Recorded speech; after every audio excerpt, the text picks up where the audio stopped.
It is a huge honour to have you here. So,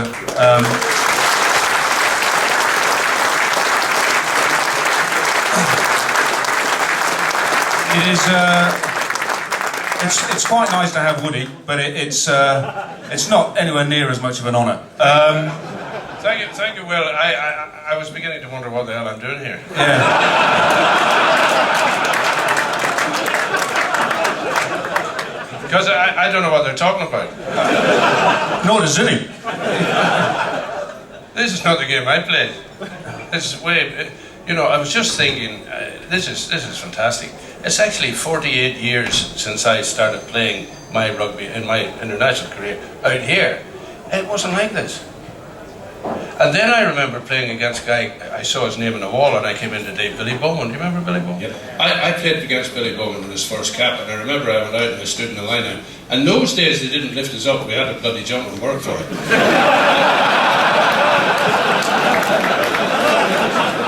And they kept changing the English team.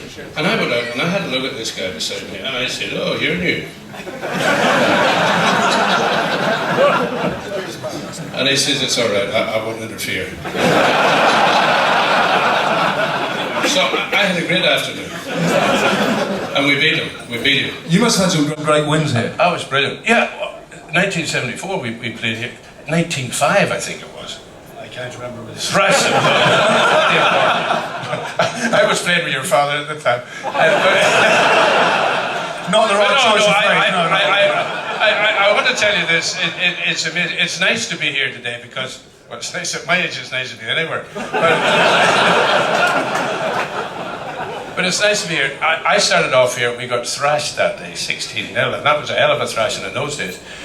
And then my last game was 75, and we got thrashed again in Cardiff Arms Park. But in between, there was a lot of good days. And a lot of those good days, I have a bloody good record against England, I tell you. Both here at Twickenham and back at home. And Woody, did you have any great victories here? I have a 100% record here. I never won a match in Twickenham. It breaks my heart every time I come into this absolute shithole. I hate it. It's like a monument to my defeat. Every time I look at it, people say Fortress Twickenham, and I'm ready to puke on top of them whenever I see them. I sat in the bench once when Poppy was playing. Halpin was providing the wine gums, and he was a great man actually to sit in the bench with. You'd be fat as a fool by the time the game was over. He had this goodie bag of chocolate and wine gums and Jaffa cakes. I don't know where he'd get them, but he had a supplier of Jaffa cakes. But we sat in front of the Royal Box, and all we did was effing blind for the whole thing. We looked back, sorry Prince Charles, or whatever we're supposed to call you, but anyway, we beat you that day, which was pretty fantastic. But no, here, I hated it. I absolutely hated this place. Well, obviously it's not a reflection on you as a player or a captain that you never won. I was a fantastic captain. We lost our first 10 games when I was captain. I was able to deliver, perfectly on our promise. It was horrendous. I hated playing England. I hated England. I hated the English people. And if you take that personally, you should.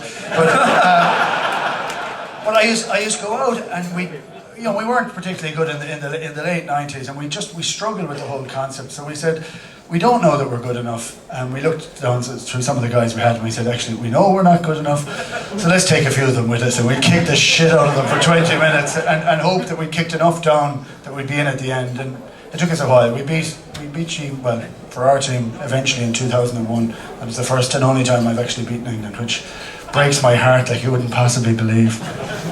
Oh, I would, and it's lovely to hear. But Willie, the game, it must be very, very different. Jesus, different from when I played. You look at these boys now. I was just thinking, I was talking there about the line out, of course it's gone, but I was at a dinner recently with a lot of guys that are actually older than me. I'm normally the oldest guy, probably the oldest guy in this room today. And we were sitting there, a guy called Cecil Pedro, who played in the wing for Ireland. Now, they said he was very fast, but we never gave him the ball, so we don't really...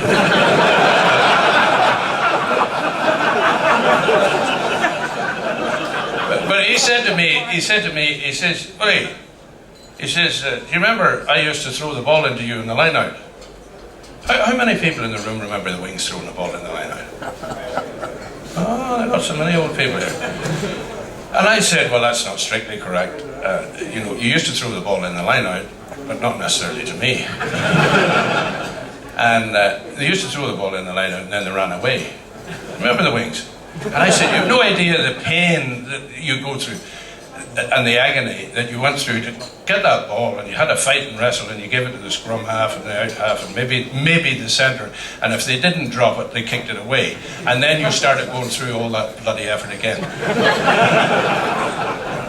But I discovered at this table I was at, they were all backs except me. I said, you guys don't understand what I'm talking about.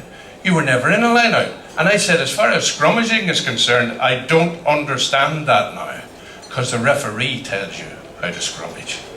In my day, we used to go down and charge into the basses for about 3 or 4 metres. But I said, they've brought in all this bloody health and safety stuff now. And you have 16 huge men who get down and eyeball each other, and I've been listening to the referee.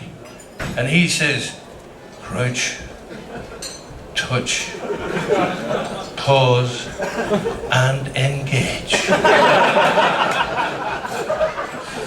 And Pedlo is looking at me, he says, isn't that wonderful? He says, you know, that's what my wife and I do in the bedroom.